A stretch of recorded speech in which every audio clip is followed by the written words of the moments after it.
সম্মানিত জুমা জামাতের উপস্থিতি, সর্বাগ্রে সেই মহান রব্বুল আলামিনের শুকরিয়া আদায় করি যার অশেষ অনুগ্রহে সুস্থ শরীরে জুমার সালাতের জন্য মসজিদে উপস্থিত হওয়ার সুযোগ পেয়েছি। তাই সকলেই বলি আলহামদুলিল্লাহ। অতঃপর দরুদ ও সালাম বর্ষিত হোক সর্বকালের সর্বশ্রেষ্ঠ মহামানব সাইয়্যিদুল মুরসালিন খাতামুন নবীন রাহমাতুল লিল আলামিন নবী মুহাম্মদ রাসূলুল্লাহ সাল্লাল্লাহু আলাইহি ওয়াসাল্লাম। সম্মানিত মুসল্লিবৃন্দ, আমি আপনাদের সঙ্গে অতি পরিচিত একটি সূরা তেলাওয়াত করেছি, পাশাপাশি দুটি হাদিস পেশ করেছি। এর আলোকে আজকে আমার আলোচনার বিষয় শয়তান এবং প্রবৃত্তি এর দাসত্ব থেকে মুক্ত থেকে আল্লাহর দাসত্বের দিকে ফিরে যাওয়া, শয়তানের দাসত্ব থেকে নিজেকে বিরত রাখতে হবে, প্রবৃত্তির দাসত্ব থেকে নিজেকে বিরত রেখে মহান রবের দাসত্ব করতে হবে।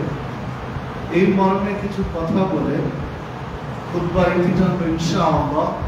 ওয়া তাওফীকি ইল্লা বিল্লাহ আলাইহি তাওয়াক্কালতু ওয়া ইলাইহি উনীব। সম্মানিত দিনী ভাতৃমণ্ডলী, আমরা মানুষ, আল্লাহ রাব্বুল আলামিন আমাদেরকে নিপুণভাবে সৃষ্টি করেছেন। আমাদের পূর্বেও আল্লাহ রাব্বুল আলামিন অনেক কিছু সৃষ্টি করেছেন। আল্লাহ রাব্বুল আলামিন জিন জাতিকে আমাদের আগে সৃষ্টি করেছেন, তারা পৃথিবীতে বিচরণ করেছেন, জিন জাতি ইবাদত করেছে আল্লাহ। তারপরে আল্লাহ মানুষকে সৃষ্টি করেছেন জিন জাতির পর। ইতিহাস খুঁজলে যেটা পাওয়া যায় যে জিন জাতির অনেক পরে আল্লাহ মানুষকে সৃষ্টি করেছেন। কেননা আদম আলাইহিস সালামকে সৃষ্টি করে আল্লাহ রাব্বুল আলামিন ইবলিস, আজাদিল শয়তান, সে কিন্তু আজাদিল শয়তান ছিল না, ইবলিস ছিল না,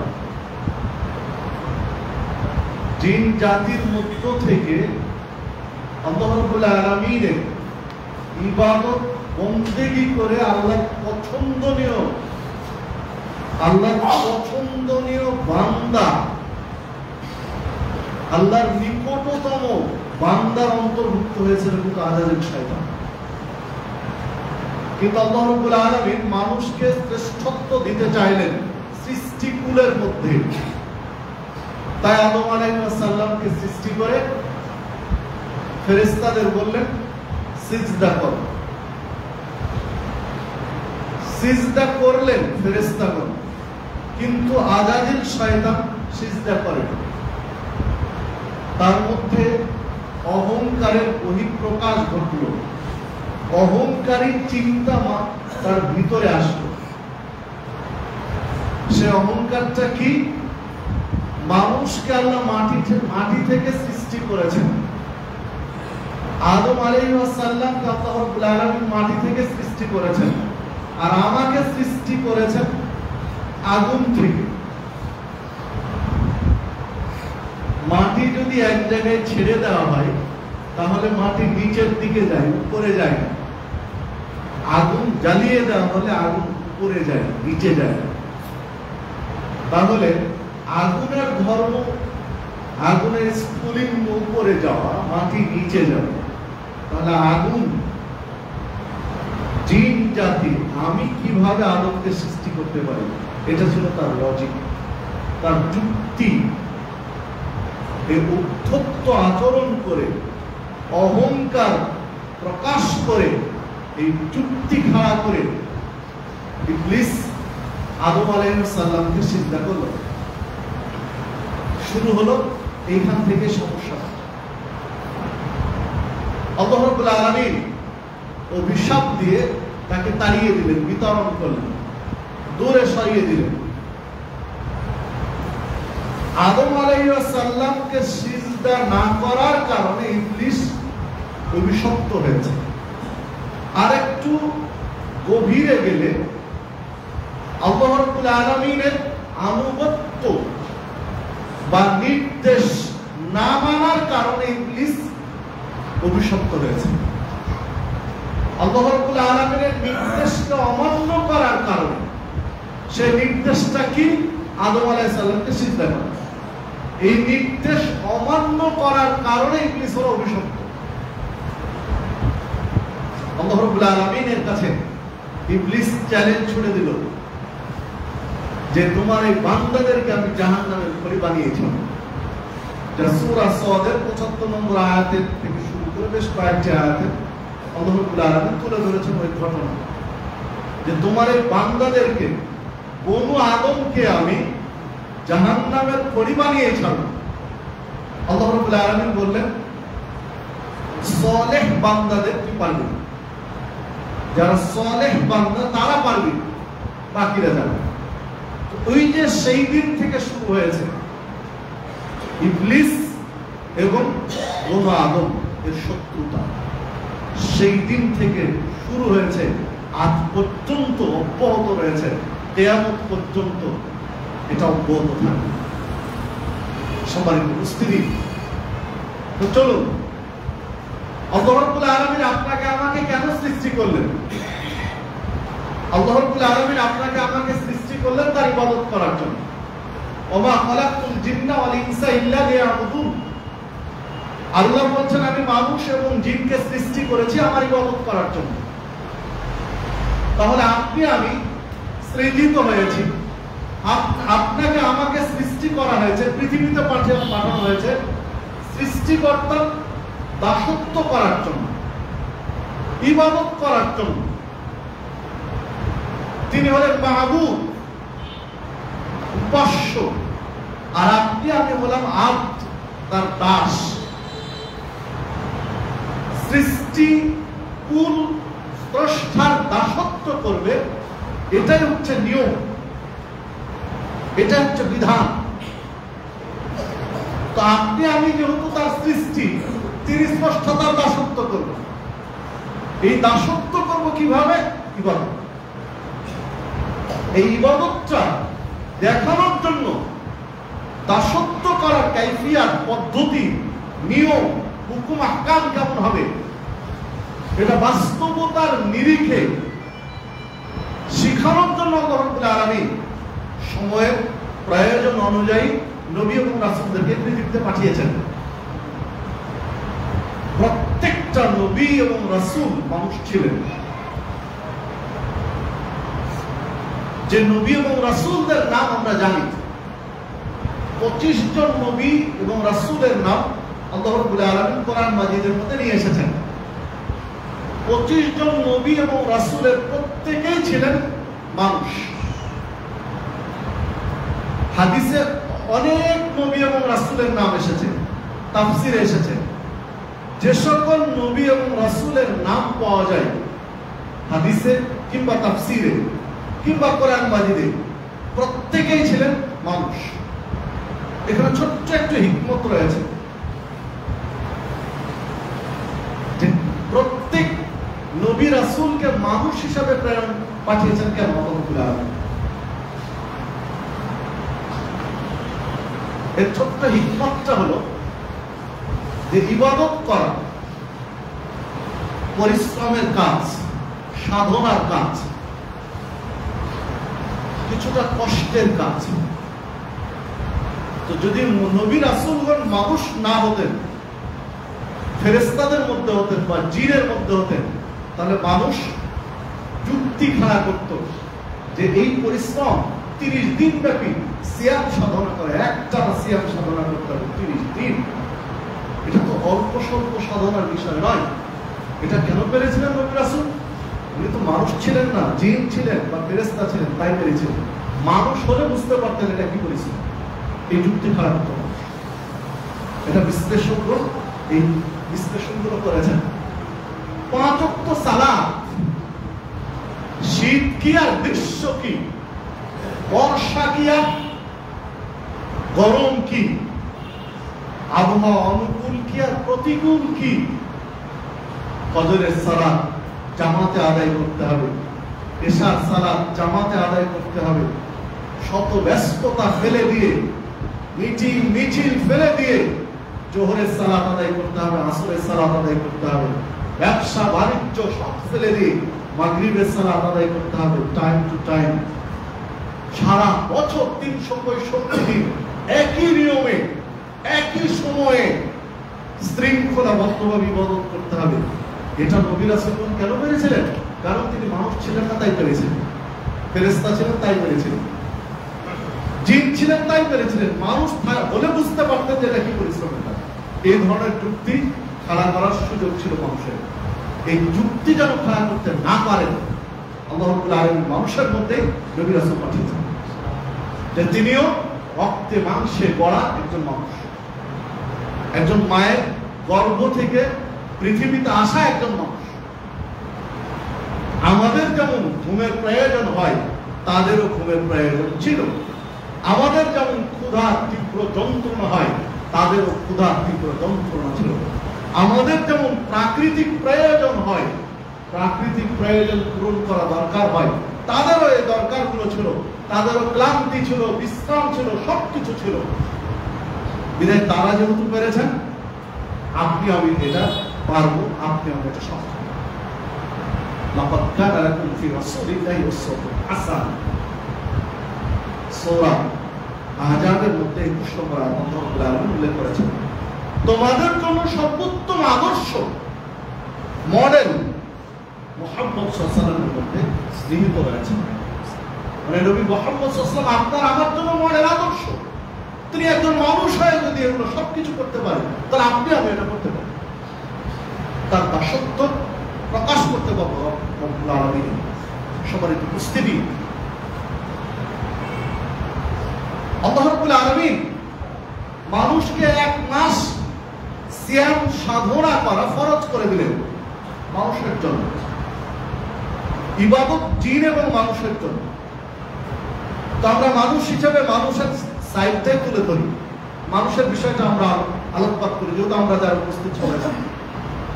আল্লাহ রাব্বুল আলামিন মানুষের জন্য 1 মাস সিয়াম সাধনা ফরজ করে দিলেন, রমাদানের সিয়াম। কেন ফরজ করে দিলেন তা উল্লেখ করেও দিলেন, লাআল্লাকুম তাত্তাকুন, যেন তোমরা পরহেজগার হতে পারো, তাকওয়াশীল হতে পারো, তাকওয়া অর্জন করতে পারি। এই জন্য আল্লাহ রাব্বুল আলামিন 1 মাস আপনার আমার উপরে সিয়াম ফরজ করে রেখেছিলেন, যে ইসলামের 5টি রুকনের অন্যতম একটি রুকন। সম্মানিত উপস্থিতি, রমাদানের সিয়াম আমরা পালন করেছি 1 মাস ব্যাপী। মার্চ মাস প্রায় পুরো মাস আমরা সিয়াম পালন করেছি, 2 তারিখ থেকে নিয়ে 30 তারিখ পর্যন্ত। এটা এপ্রিল মাস চলছে, আজকে 18 তারিখ, মানে 18-19 দিন চলছে সিয়াম পালন। তো রমাদানের যে প্রভাব, রমাদানের যে শিক্ষা, তাকওয়া, এইটা এই 18 দিনের মধ্যে 19 দিনের মধ্যে আপনার আমার মধ্যে আছে না উড়ে গেছে, এটা একটু ভাবা দরকার।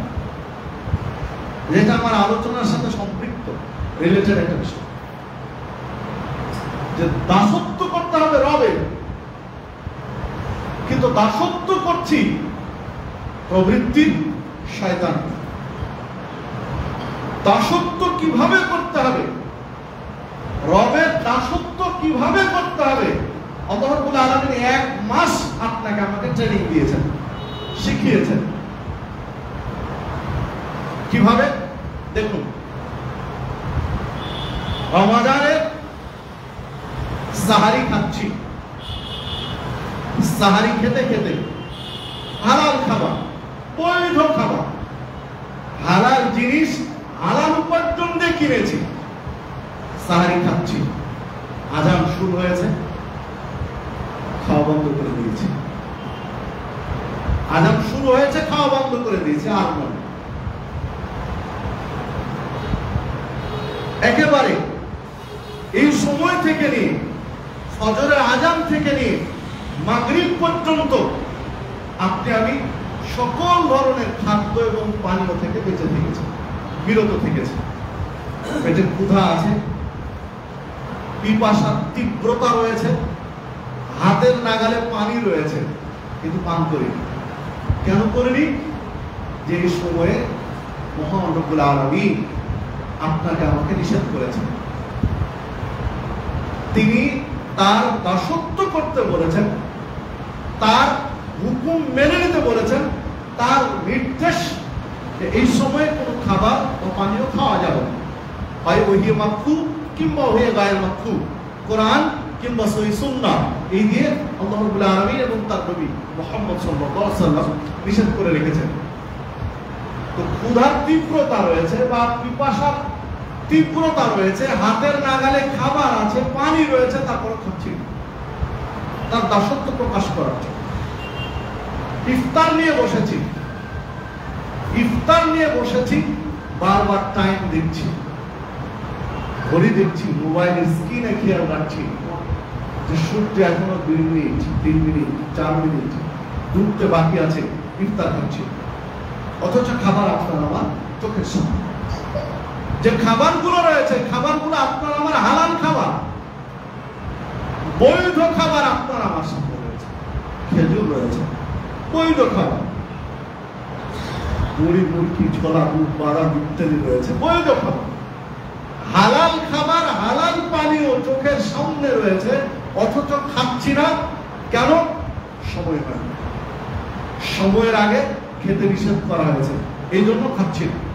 মানে আল্লাহ রাব্বুল আলামিনের নির্দেশ মানতে হবে, তার দাসত্ব প্রকাশ করার জন্য হালাল খাবারটাও খাচ্ছি না, কারণ এখন খাওয়ার সময় হয় না।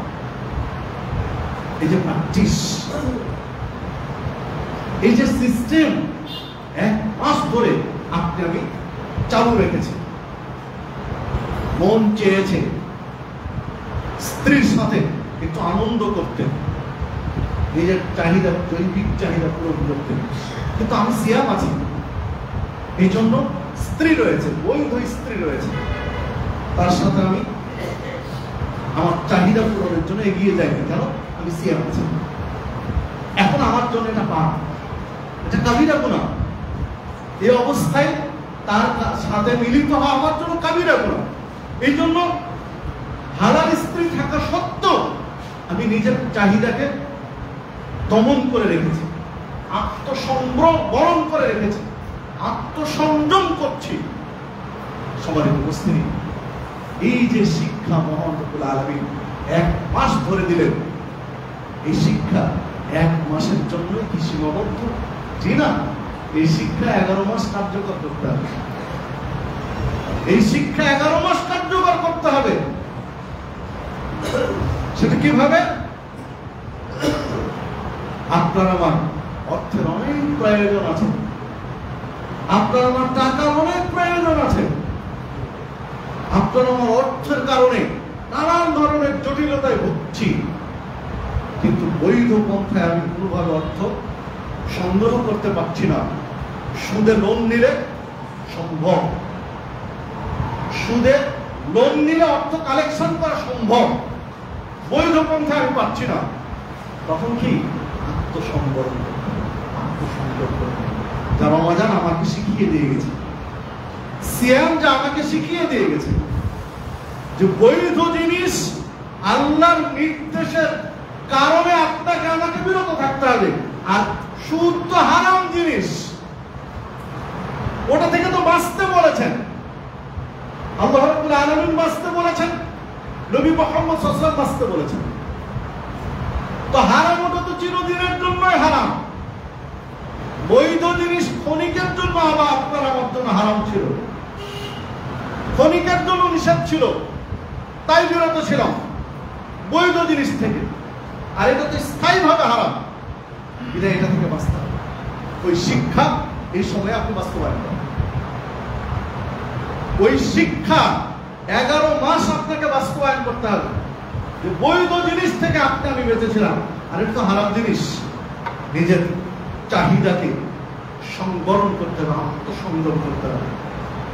যদি পারি তাহলে রমাদানের শিক্ষা তাকওয়া আপনার আমার কার্যকর রয়েছে, আর যদি না পারি তাহলে আপনার আমার তাকওয়া ফেল করছে, আপনার আমার তাকওয়া অর্জন হয়নি। রমাদানের প্রভাব আপনার আমার জীবনে আসে, আপনার আমার জীবনে আসেনি। সবার উপস্থিতি দেখুন, রমাদানের সিয়াম অবস্থায় স্ত্রীর সাথে মিলন করা আপনার আমার জন্য নিষেধ ছিল। বাকি 11টি মাস এই ট্রেনিং আপনার আমার কাজে লাগাতে হবে।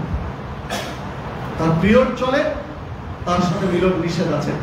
এই সময় আপনার আমার আত্মসংযম করতে হবে, আত্মসংবরণ করতে হবে। আর অপর নারী, পর নারীর কাছে যাওয়া, এটা তো কল্পনার বাহিরে। ব্যভিচার, ধর্ষণের মতো নোংরা কাজে একজন মুসলিম জড়িত হবে, এটা তো কল্পনার বাহিরে। এই শিক্ষা তো রমাদান দিয়ে গেছে আপনাকে। নিজের স্ত্রীর কাছে যাওয়া ছিল আপনার আমার জন্য নিষেধ ছিল, সেখানে হারাম, কাবিরা গুনাহ। এইরকম পর নারীর কাছে আপনি কিভাবে যাবেন? মুসলিম যদি নিজেকে মুসলিম মনে করে, নিজেকে মুসলিম দাবি করে থাকে, যদি সিয়াম সাধনা করে থাকে, তাহলে এই ব্যক্তির পক্ষে এটা সম্ভব নয়। নিজের আত্মসংযম এই শিক্ষা তো রমাদান দিয়ে গেছে। তাহলে আপনি আমি রমাদানকে কাজে লাগাতে পারি, আপনি আমি তাকওয়াকে কাজে লাগাতে পারিনি। তাকওয়ার বহিঃপ্রকাশ আপনার আমার জীবনে ঘটেনি।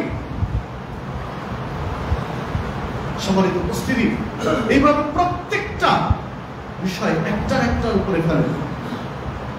মাল্লাম ইয়াদা কওলা সু ওয়াল আমাল বিহি ফালাইসা লিল্লাহি হাজাতুন ফি আন ইয়াদা তাআমাহু ওয়া শারাবাহু।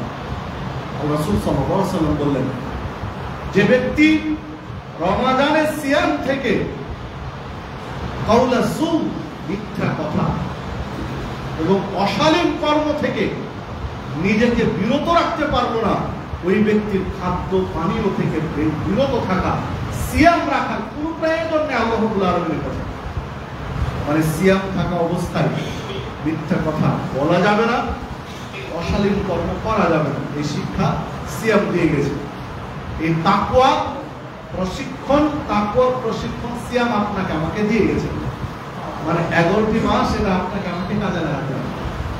আপনি আমি মুসলিম, আপনি আমি মুমিন, ঈমানদার, ঈমান এনেছি, রবকে স্বীকার করে নিয়েছি, তার দাসত্বকে মেনে নিয়েছি।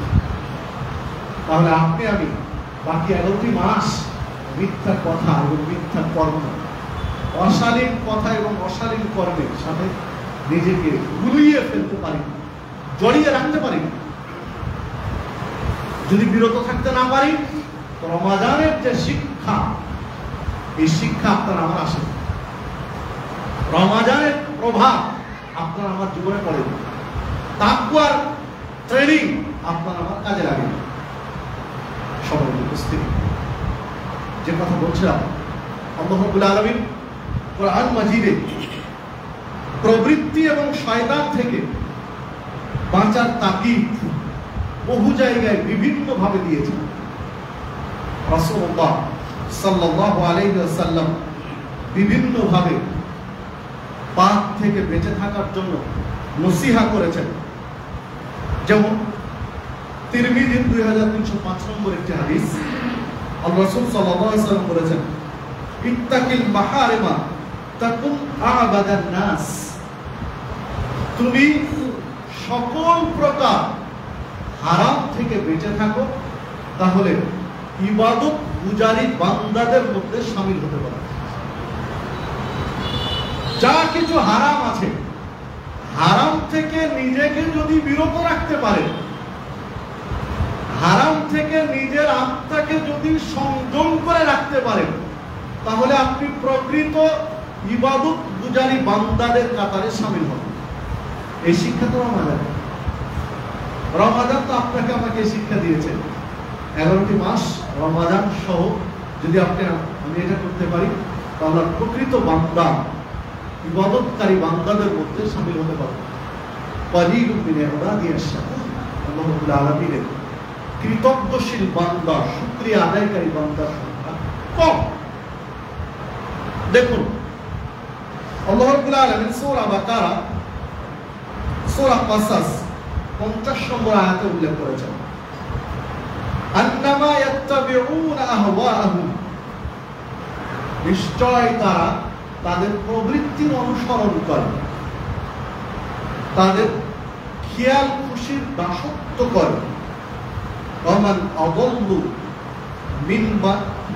মিম্মান ইত্তাবা হাওয়াহু বিগাইরি হুদাম মিনাল্লাহ। আর আল্লাহর হেদায়েত ব্যতীত যে ব্যক্তি প্রবৃত্তির অনুসরণ করে তার চেয়ে বড় জালেম আর কে হতে পারে? সূরা কাসাসের মধ্যে আল্লাহ রাব্বুল আলামিন উল্লেখ করেছেন, ইন্নাল্লাহা লা ইয়াহদিল কওমাল যালিমিন, আল্লাহ কোন জালেমকে হেদায়েত দেন। তাহলে এখানে খেয়াল করুন, আল্লাহ রাব্বুল আলামিন বলছেন যে এক শ্রেণীর মানুষ রয়েছে যারা প্রবৃত্তির দাসত্ব করে, খেয়াল খুশির দাসত্ব করে, মন যা চায় তাই করে, তোয়াক্কা করে না। আল্লাহ রাব্বুল আলামিন কি বলেছেন এই ইবাদতটার বিষয়ে? প্রয়োজন মনে করে না।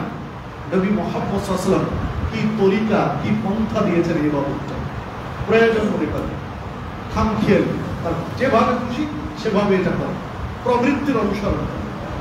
আল্লাহ রাব্বুল আলামিন বলছেন প্রবৃত্তি পূজারী যারা, প্রবৃত্তির অনুসরণ যারা করে, নিজের খেয়াল খুশি মতো যারা চলে, তার চেয়ে বড় জালেম আর কেউ হবে। কারণ প্রবৃত্তির অনুসরণ করা যাবে না ইবাদতের ক্ষেত্রে, দাসত্বের ক্ষেত্রে প্রবৃত্তি পূজারী হওয়া যাবে না, খামখেয়ালি খেয়াল খুশি মতো কাজ করা যাবে না।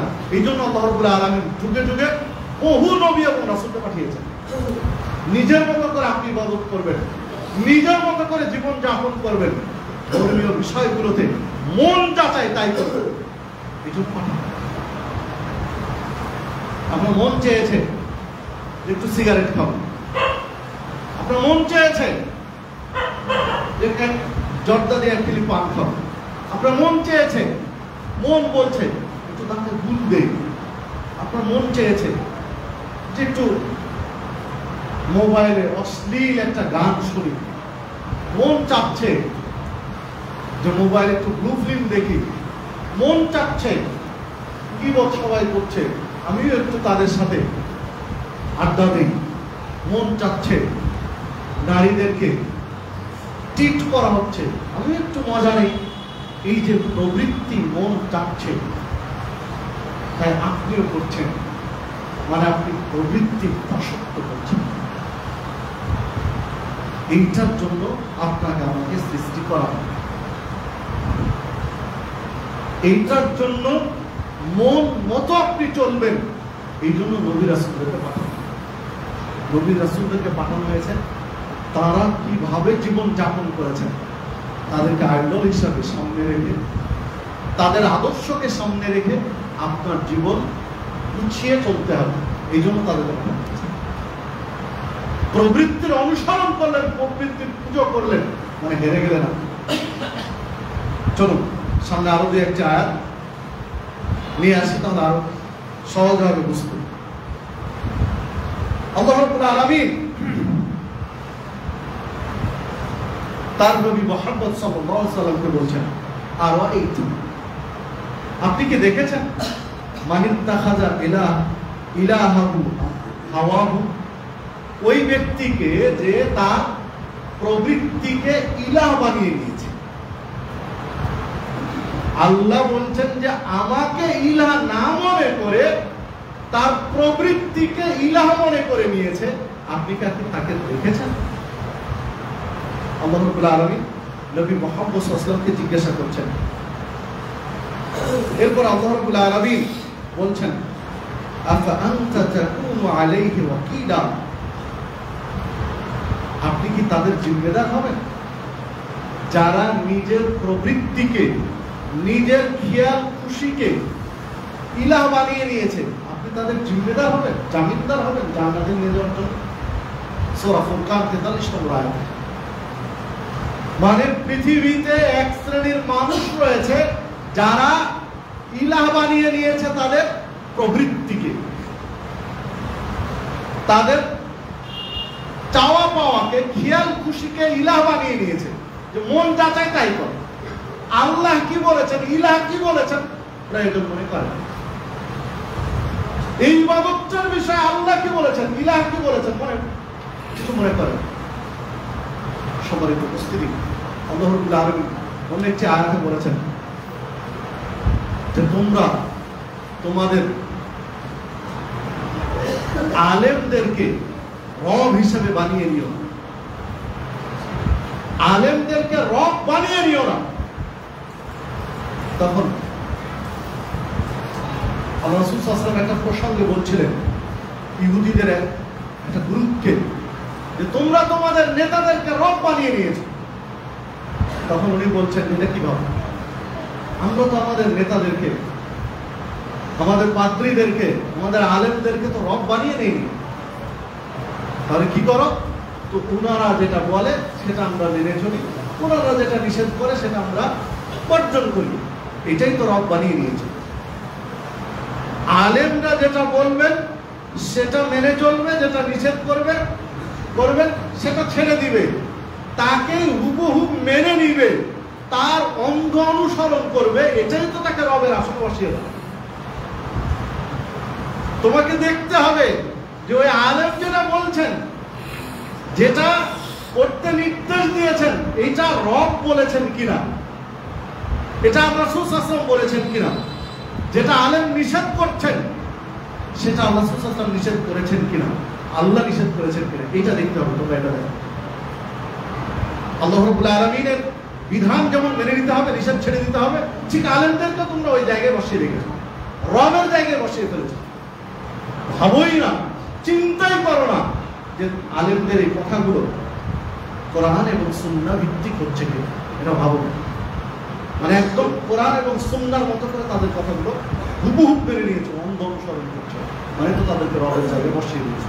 দেখুন তো মিল আছে কি বর্তমান পৃথিবীতে, বর্তমান বাংলাদেশে, বর্তমান সমাজে এই ধরনের মানুষ খুঁজে পাওয়া যাবে না। আলেমদের প্রতি এমন অন্ধভক্তি বহু মানুষের চলে এসেছে। হ্যাঁ, অমুক বলেছেন, আর প্রয়োজন মনে করেন মানে কোরআন এবং সুন্নাহ ভিত্তিক আছে। হ্যাঁ, আপনার ইলম কম, আপনার জ্ঞান কম, আপনি ওনাকে ভদ্রভাবে জিজ্ঞাসা করেন যে আপনি যে বিষয়টা বললেন এটা কোরআন মাজিদে কোন সূরায় বা কোন আয়াতের আলোকে এই বিধানটা আসতে পারে। তার সম্মানের হানি ঘটে এইভাবে দরকার নেই, আপনি মাতৃত্বভাবে বলেন, সম্মান দিয়ে তাকে জিজ্ঞাসা করেন যে আপনি যে বিধানটা বললেন কোনোদিন শুনিনি, আজকে প্রথম শুনলাম, যখন হাদিসের আলোকে এটা পড়ো, কোন হাদিসের আলোকে পড়ো, সম্মানিত উপস্থিতি, একটু তার কাছে যাচাই বাছাই করেন। এখন আলহামদুলিল্লাহ আপনি কোরআন এবং হাদিস তার সমান বুঝবেন এটা নয়, কিন্তু কিছু তো বুঝবেন। আপনি একটু মিলিয়ে দেখেন, আল্লাহ দুই চোখ দিয়েছেন, কারণ অ্যাপসের মাধ্যমে বাংলা বই পুস্তক পাওয়া যায়, আপনি একটু মিলিয়ে দেখেন যে কথাগুলো হুবহু মিল আছে কিনা। যদি ভাষার জটিলতার কারণে বোঝা না যায় তাহলে আর একজন আলেমের শরণাপন্ন হন, একটু খোঁজ নেন। যদি না নেন, অন্ধ ভক্তির মতো তাকে মেনে নেন, তাহলে তো তাকে রবের আসন বসিয়ে দিয়েছে। শুনেছেন কারো কাছে, সমাজে চলছে, বাপদাদা বলেছেন, আপনি মন মতো করে যাচ্ছেন, তাহলে তো আপনি প্রবৃত্তিকে ইলাহ হিসেবে মেনে নিয়েছেন, নিজের চাওয়া পাওয়াকে ইলাহর জায়গায় বসিয়ে রেখেছেন। সম্মানিত উপস্থিতি, চলুন আল্লাহ রাব্বুল আলামিন আরো বলেছেন, আশ-শায়তানু ইয়াঈদুকুমুল ফাকরা ওয়া ইয়া'মুরুকুম বিল ফাহশা। শয়তান মানুষকে প্ররোচিত করে, প্রলুব্ধ করে, ওয়াসওয়াসা দেয়, দারিদ্রতা। শয়তান মানুষকে নির্দেশ দেয় ফাহশা, অশ্লীলতা। শয়তান সবসময় মানুষের পিছনে লেগে থাকে, মানুষকে নসিহত করে দারিদ্রতা, ভয় দেখায় দারিদ্রতা। কিভাবে? দেখুন, তুমি মসজিদে দান করবে 500 টাকা, তোমার 500 টাকা তো কমে গেল। 500 টাকা দিয়ে তোমার একদিন বাজার করা যায়, 500 টাকা দিয়ে তোমার বাজার করা যেত, তুমি দান করবে 500 টাকা কেন করবে? 100 করো, 400 টাকা কাজে লাগো। এই যে দারিদ্রতা, দারিদ্রতার ওয়াসওয়াসা, ভয় শয়তান অন্তরে ঢুকায়, এটা আল্লাহ বলছেন। যিনি মানুষকে সৃষ্টি করেছেন, যিনি শয়তানকেও সৃষ্টি করেছেন, তিনি বলছেন যে এই ভয়টা শয়তান মানুষের মধ্যে ঢুকায়, বড় করে দেখায়। শয়তান বড় করে এটা হাইলাইটস করে মানুষের কাছে যে মাসে তুমি 100 টাকা করে মসজিদে দিয়ে দিবে, তাহলে 1200 টাকা হয়ে যায় বছরে। 1200 টাকা মানে বড় কিছু করা যাবে, এত টাকা দিবে কেন? দরকার নেই। 1200 টাকা তুমি ক্ষতিগ্রস্ত হয়ে যাবে। 1000 টাকা করে মসজিদ উন্নয়নের জন্য দিয়ে মাসে 12,000 টাকা লাগবে বছরে, 12,000 টাকা, যাতে অনেক কিছু করা। এই দারিদ্রতার ভয় শয়তান মানুষের মধ্যে। শয়তান মানুষকে নির্দেশ দেয় খারাপ কাজের দিকে। এই কথা ইউসুফ আলাইহিস সালাম জুলাইখাকে যদি প্রসঙ্গ টেনে বলেছেন, ইন্নান নাফসা লাআমারাতুন বিসসূ, যে মানুষের অন্তরটা মন্দ কাজের দিকে ঝুঁকে থাকে। শয়তান সবসময় খারাপ কাজের দিকে মানুষের অন্তরকে ঝুঁকিয়ে রাখে, প্ররোচিত করে থাকে। ওই যে আল্লাহ রাব্বুল আলামিনের কাছে বলেছেন অভিশপ্ত হওয়ার পরে যে বনু আদমকে জাহান্নামের খড়ি বানিয়েছেন, এই জন্য সারাক্ষণ লেগে থাকে মানুষের ভয় দেখায় দারিদ্রতা। শয়তান মানুষকে প্ররোচনা দেয় খারাপ কাজে। আল্লাহু ইয়াঈদুকুম মাগফিরা মিনহু ওয়া ফাদলা, আর আল্লাহ মানুষকে নির্দেশনা দেয় ক্ষমা। আল্লাহ মানুষকে নির্দেশ দেয়, উৎসাহিত করে ক্ষমার জন্য, তার রহমতের জন্য। মানে আল্লাহ উদ্বুদ্ধ করেন সাদাকা করো, দান করো, আল্লাহ তোমাকে ক্ষমা করবে। শয়তান নসিহত করে তুমি দান করলেই কমে যাবে তোমার ফাকর, দারিদ্রতার ফকির হয়ে যাবে তুমি। দান সাদাকা করলে তুমি ফকির হয়ে যাবে, দিনের কাজে ব্যয় করলে তুমি ফকির হয়ে যাবে। কেন এত টাকা দিনের কাজে ব্যয় করবে? তোমার পরিশ্রমের টাকা ইসলামের জন্য মসজিদে, মাদ্রাসায়, এতিমখানায় তুমি কেন দিবে? তোমার তো কমে যাচ্ছে। এই ভয় ঢুকায় শয়তান।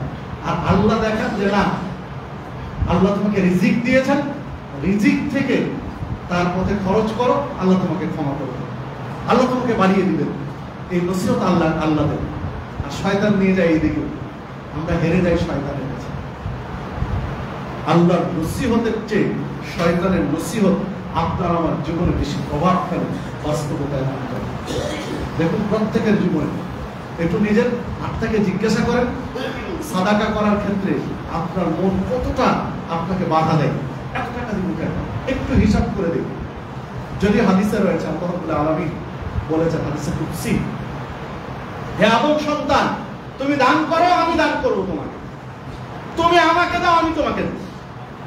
আরেকটা হাদিসে ইঙ্গিত রয়েছে, আল্লাহ রাসূল সাল্লাল্লাহু আলাইহি ওয়াসাল্লাম বলেছেন, আল্লাহ রাব্বুল আলামিন বলেছেন, বান্দা তুমি যদি গুনে গুনে দাও তো আমি তোমাকে গুনে গুনে প্রতিদান দেব। যদি তুমি গুনে গুনে আমার পথে খরচ করো তাহলে আমিও গুনে গুনে তোমাকে দেব। আর তুমি গণনা ছাড়াই যদি খরচ করে, হিসাব ছাড়াই, আমি হিসাব ছাড়াই তোমাকে দেব। সম্মানিত উপস্থিতি, শয়তান আপনার আমার মাথায় এই হিসাবটা ঢুকায়। এই হিসাবটা আপনার আমার অন্তরে দেয় যে এত টাকা দিব কেন, এত টাকা খরচ করবে কেন, মাসে এত টাকা দিলে বছরে এত টাকা হয়, 5 বছরে এত টাকা, মানে এত টাকা দিয়ে এত কিছু করা দরকার। এই হিসাবটা ঢুকায় কেন? আল্লাহ যেন বেহিসাব আপনাকে ক্ষমা না দিতে পারে। আল্লাহ বেহিসাব যদি আপনাকে দিয়ে দেয়, আল্লাহ যদি বেহিসাব আপনাকে দিয়ে দেয়, তাহলে তো আপনি বেঁচে গেলেন। আল্লাহ বেহিসাব আপনাকে দিয়ে দিয়েছেন মানে আপনি তো জান্নাতে চলে গেলেন। আপনি জান্নাতে চলে গেলেন মানে তো হেরে গেল সে। ও তো আল্লাহর কাছে বলে এসেছে যে বনু আদমকে আমি জাহান্নামের পরি বানিয়ে ছাড়বো। এই আদম আলাইহিস সালামের জন্য আজকে আমাকে জান্নাত থেকে বিতাড়িত হতে হয়েছে, জাহান্নামে যেতে হয়েছে। তো এই আদম সন্তান কি করে জান্নাতে যায় সেটা আমি দেখে নেব। এই চ্যালেঞ্জে তো হেরে যাবে। এই জন্য মাথার মধ্যে আপনার আমার এটা বলতে সবার উপস্থিতি, আপনাকে আমাকে বেরিয়ে আসতে হবে এখানে। আপনি কত টাকা দান করবেন সেটা বিষয় নয়, আল্লাহর প্রতি কি পরিমাণ সময় ব্যয় করবেন সেটা বিষয় নয়।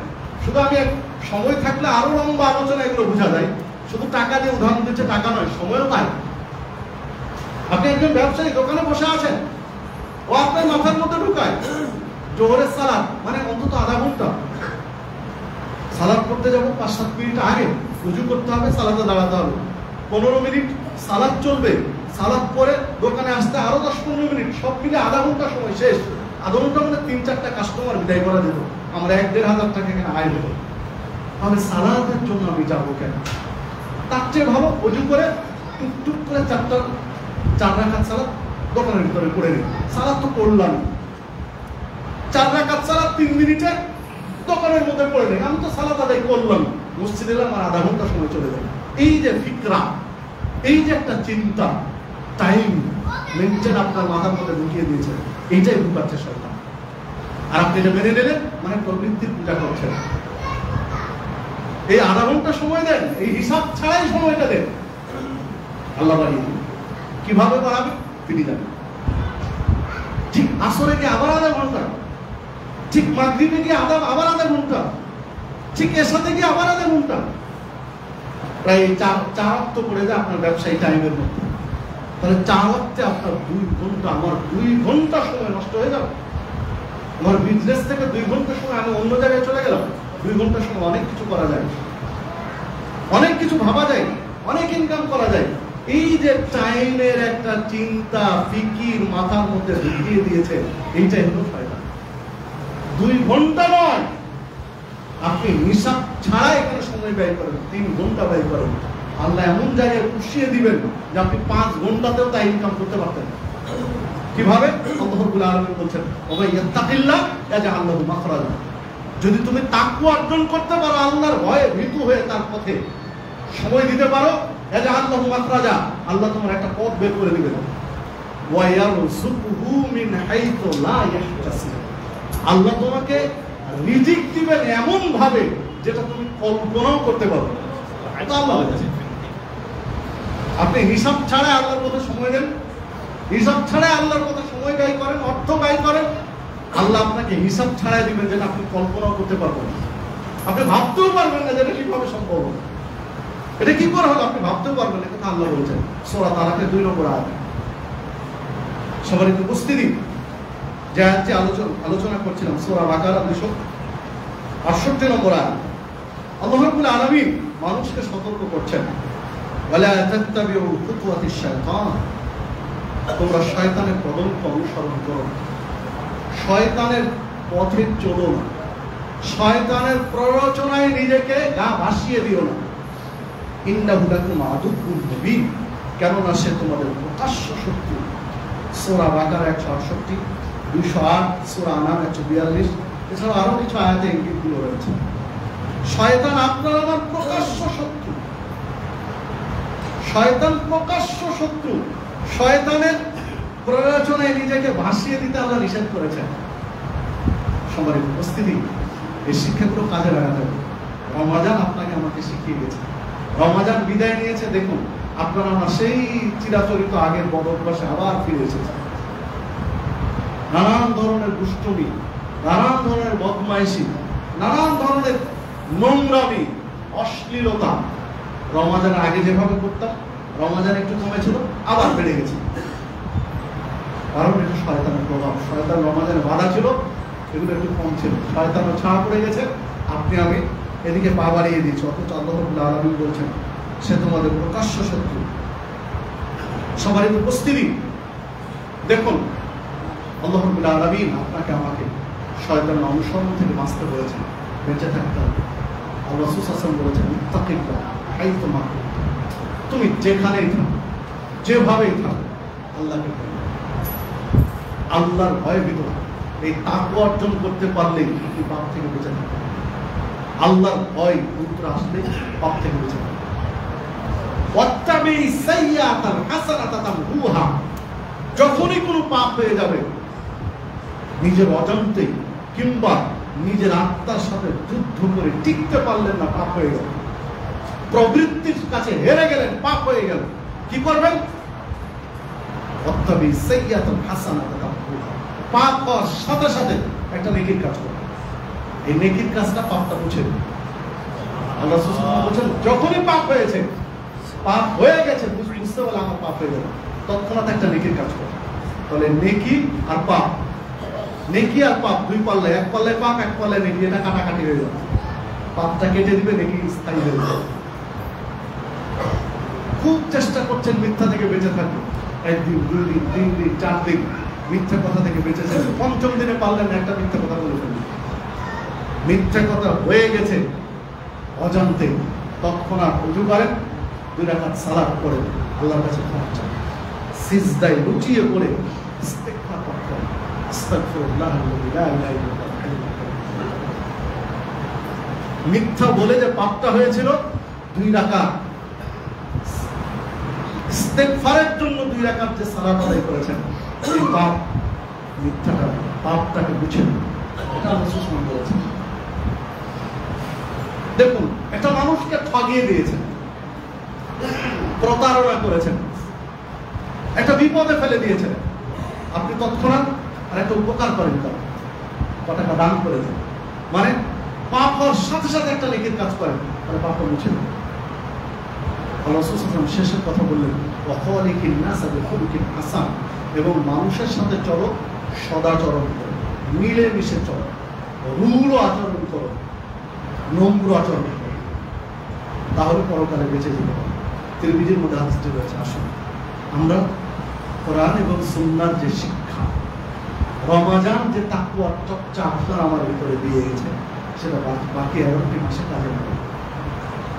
আল্লাহ রাব্বুল আলামিনের দাস হিসাবে তার দাসত্ব প্রকাশ করে, আল্লাহ রাব্বুল আলামিনকে ইলাহ হিসাবে মেনে নিয়ে জীবনের সকলকে প্রত্যেকটা ক্ষেত্রে শয়তান আপনার আমার প্রকাশ্য শত্রু, শয়তান থেকে নিজেকে বাঁচিয়ে রাখি, প্রবৃত্তিকে দমন করি, মিনাল জিন্নাতি ওয়ান নাস, জিন শয়তান এবং মানুষ শয়তান, মানবরূপী শয়তান থেকেও আপনাকে আমাকে বাঁচতে হবে। সূরা নাস। আসুন আমরা নিজেকে গড়ে তুলি কোরআন এবং সুন্নাহ। আল্লাহ রাব্বুল আলামিন সেই তৌফিক। আমিন। আল্লাহ রাব্বুল আলামিন আপনাকে আমাকে কোরআন এবং সুন্নাহ প্রকৃত অনুসারী হিসাবে কবুল করুন। আমিন। আল্লাহ রাব্বুল আলামিন আপনাকে আমাকে সিরাতুল মুস্তাকিমের প্রতীক হিসাবে কবুল করুন। আমিন। আল্লাহ রাব্বুল আলামিন আপনাকে আমাকে জান্নাতুল ফিরদাউসের মেহমানদের তালিকায় রাখুন। আমিন।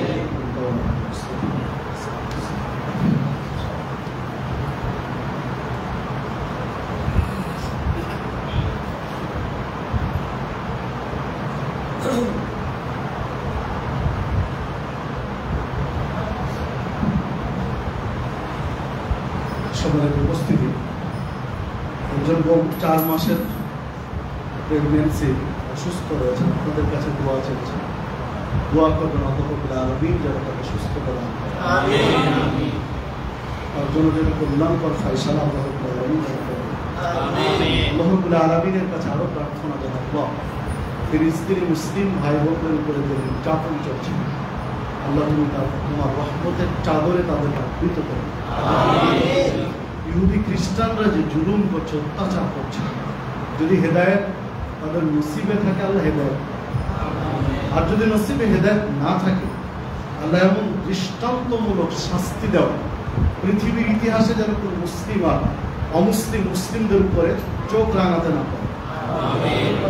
ঠিক পার্শ্ববর্তী রাষ্ট্রেও, হিন্দুস্তানে, ইন্ডিয়াতে মুসলিমদের উপরে নানান ধরনের নির্যাতন বর্তমানে চলছে, বিভিন্ন মিডিয়াতে আমরা যেটা দেখছি। আল্লাহ তুমি মুসলিম ভাইদেরকে, বিশ্বব্যাপী নির্যাতিত মুসলিমদেরকে তুমি তোমার রহমত দিয়ে আল্লাহ রাব্বুল আলামিনের কাছে প্রার্থনা জানাই, আমাদের দেশেও সালাফি মানহাজের মুসলিমরা কিছু অঞ্চলে নির্যাতিত, মসজিদ ভেঙে দেওয়া হচ্ছে। ইসরায়েলে মসজিদ ভাঙছে ইহুদি, ইন্ডিয়ায় মসজিদ ভাঙছে হিন্দু, আর বাংলাদেশে নামধারী মুসলিমরাই মসজিদ ভেঙে দিচ্ছে। যে মসজিদগুলোতে শতভাগ কোরআন এবং সুন্নাহ মেনে চলার আপ্রাণ চেষ্টা করা, এই মসজিদগুলো ভাঙছে। সবগুলো কি একই সূত্রে গাঁথা হয়? আল্লাহ তাদেরকে হেদায়েত দান করুন। আমিন। 3টি ঘটনা ইতিমধ্যে এই কয়েকদিনের ভিতরে হয়ে গেছে। জামালপুরের মাহমুদপুরে একটা ঘটনা ঘটেছে, কেরানীগঞ্জে একটা ঘটনা ঘটেছে, রিসেন্ট ব্রাহ্মণবাড়ি একটা ঘটনা ঘটেছে। তো সারা পৃথিবীর নির্যাতিত মুসলিমদেরকে আল্লাহ হেফাজত করুন, নির্যাতনকারীদেরকে আল্লাহ হেদায়েত করুন, নতুবা দৃষ্টান্তমূলক শাস্তি দেন, যেন সারা পৃথিবীতে মডেল হয়ে যায়। نحمد ونصلي على رسوله الكريم. أعوذ بالله من الشيطان الرجيم. ما كان محمد أبا أحد من رجالكم ولكن رسول الله وخاتم النبيين وكان الله بكل شيء عليما. إن الله وملائكته يصلون على النبي يا أيها الذين آمنوا صلوا عليه وسلموا تسليما. اللهم صل على محمد وعلى آل محمد كما صليت على إبراهيم وعلى آل إبراهيم إنك حميد مجيد. اللهم بارك على محمد وعلى آل محمد كما باركت على إبراهيم وعلى آل إبراهيم إنك حميد مجيد. اللهم انصر من نصر دين محمد صلى الله عليه وسلم واجعلنا منهم، واخذل من خذل دين محمد صلى الله عليه وسلم ولا تجعلنا منهم. اللهم انصر الإسلام والمسلمين واخذل الكفرة اليهود والنصارى المشركين. اللهم اعز الإسلام والمسلمين واخذل الكفرة اليهود والنصارى المشركين. عباد رحمكم الله، إن الله يأمركم بالعدل والإحسان وإيتاء ذي القربى وينهى عن الفحشاء والمنكر والبغي يعظكم لعلكم تذكرون. ولذكر الله تعالى أعلى وأقوى وأجل وأتم وأكبر.